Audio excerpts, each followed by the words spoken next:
What's up, guys? Max Scoville here for IGN. Joining me today is Brett Elston, Capcom's Senior Community Manager. Hello.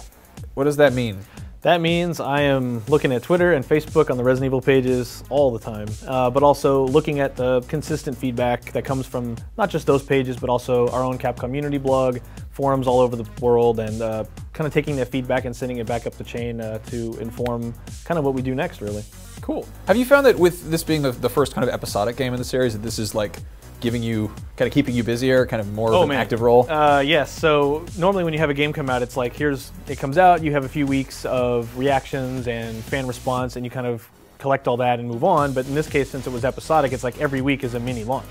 Huh. So you have to like, well, how do people feel about this one, and then this one, and then this one, and then episode 4, and then you get the big picture. Yeah. How do you even all that out? It was an interesting launch. It was a fun ride to see how an episodic Resident Evil might roll out, and in this case, we got a lot of really good feedback.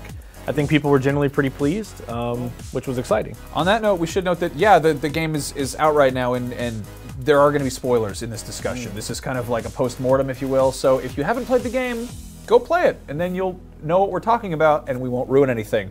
On that note, let's get into it. As fans probably know, Revelations takes place between 4 and 5, and Revelations 2 is between 5 and 6. Why did you guys decide to do that with 2? Well, with case of Revs 1, like it took place between 4 and 5, and then that kind of inadvertently set a precedent where when you start looking at Revs 2, we're like, well, maybe we keep that train rolling and we have Revs 2 between 5 and 6. And it let us fill in the blanks, like what happened in between these two pivotal moments in the story with 5 and 6, but it also lets us know what are Claire and Barry doing in that time frame. Surely they're not just sitting at home going like, cool, no zombies, like I'm good.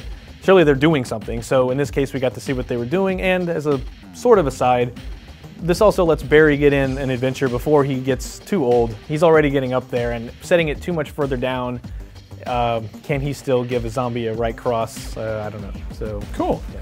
Well, speaking of Barry, there are a lot of fan favorite characters in Resident Evil. Why did you guys go with Barry and Claire?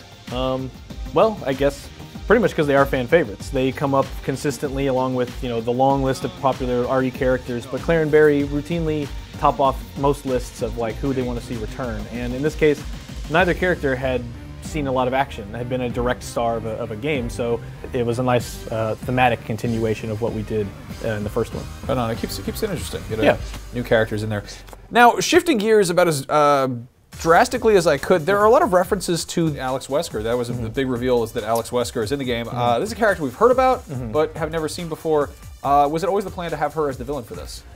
Probably, I don't think from the very beginning necessarily. It was like this game was going to be about Alex Wesker. It kind of comes in a little later as you start finalizing the plot, the story. What is this game about? We have some mechanics down, but now what is the story we're trying to tell? Once Alex did come up, it was like, well, actually, this is a great time to put our stamp on a character that's been speculated about, hinted at, and alluded to, but never really like right front and center. And since we have Barry, we have Claire, that this is already a big fan service, getting the chance to tell some story about the Wesker line and Alex herself, like this was it just all seemed to gel together really well to have a big fan service moment to finally address this character. Gotcha.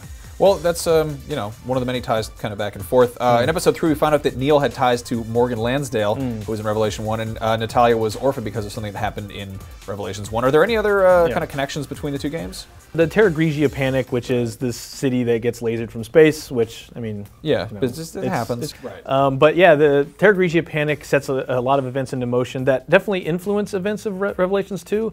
They're not necessarily like crucial that you know, but for Natalia's personal story, you kind of can see how she ends up with TerraSave, and then how she ends up through TerraSave involved with Alex Wesker and the list that Alex is working on. That's kind of the only real plot connection directly. But again, if you skipped it, like Terra Grigia is a nice footnote and nice to know, but it isn't like if you don't know, you're going to walk in like what is happening. Do you think what do you think it means for her future as a character? Natalia? Yeah. Natalia, like the response to her and Moira, now that the game is out and people actually got to spend time with them and see their story and their plight and go through their whole character arc, the response is really good. So knowing that people actually care about these characters, seems positive. It's a good sign, right? Like people didn't hate them, so we'd love to bring them back. Nothing set in stone as usual, but the response was good enough that we're like, actually, we'll keep them in mind for future games. Cool. Right on. Well, moving on. Again, spoiler warning. Here's the really big one. Let's talk about the grand finale of the game. There are multiple endings here, which isn't unusual for Resident Evil, but the endings in Revelation 2 are very different from each other. Yes. How did you guys decide on having 2 endings? So the 2 endings actually are really centered around Moira overcoming or not overcoming this fear of firearms and this traumatic event she went through. It's a pass-fail scenario, so if you fail, that kind of sets down a path of a bad ending, which is actually genuinely a bad ending. Like you see, like Barry's going through it, and Natalia's not in a good spot, and it's a bad ending. Everything is terrible. It's a terrible, like, oh, we failed big time. The good ending, though, is Moira overcomes this phobia, and it sets into motion a whole different boss battle. Yeah, you've got an extra boss fight. Yeah, there's this extra fight. You get to see what happens for real after these events where you think the credits have rolled and you thought the story was over. But in this case, the 2 endings are really centered around Moira as a character. And the canon ending is the one where she succeeds. And then also that leads into those 2 bonus episodes that came out alongside episode 4. And they're on the disc as well. But yeah, that's considered the real ending, where people don't have the worst possible outcome. Huh. So anybody who didn't finish that, maybe they should go and take another swing. You know? Yeah, it's easy to miss. So. Yeah. So raid mode is of course the continuing, jump in there and hunt for treasure and make everything invisible and you shoot it in the face and scare yourself silly. Man. It's significantly different from the last Revelation games. Can you talk about what went into redesigning and what you guys were thinking there? Yeah, this game actually, the director behind it, Goda-san, he wanted to take another crack at this, and the response to Revs 1's raid mode was so good and so strong that they wanted to fix a couple things, and one of them was, well, let's give people even more, more abilities, more skills, more craziness. That was received very well, and people are you can find a bunch of clips on YouTube, people having a great time stacking abilities and doing weird stuff that's man, this is what raid mode's all about. But they also wanted to address things like some of the stages and maps as you got further in Revs 1, they got really long, really difficult, and you could get 20 minutes into a thing, die, and it's you gotta do this whole thing over again. So they wanted to trim that so where none of the levels would ever get to that 20-30 minute mark. And there's also these life crystals you can use to revive mid-mission should you die, that let you power through if you want, but then also kind of finding ways to check that where you can't just kind of cheese your way through with these life crystals either. There is a certain point where okay, there is no reviving on this stage, you have to be good enough.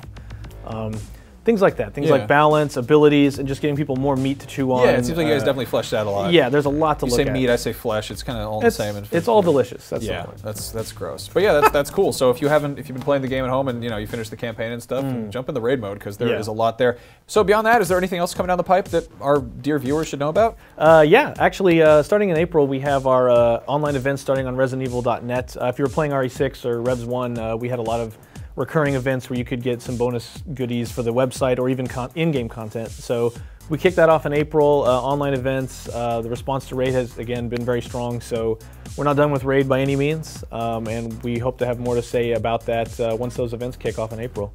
Look at you managing that community. I am on it, man. Awesome. Well, of course, the final episode of Resident Evil Revelations 2 is available now, and all of them collected are available in box form on Xbox 360, Xbox One, PlayStation 3, PlayStation 4, and PC.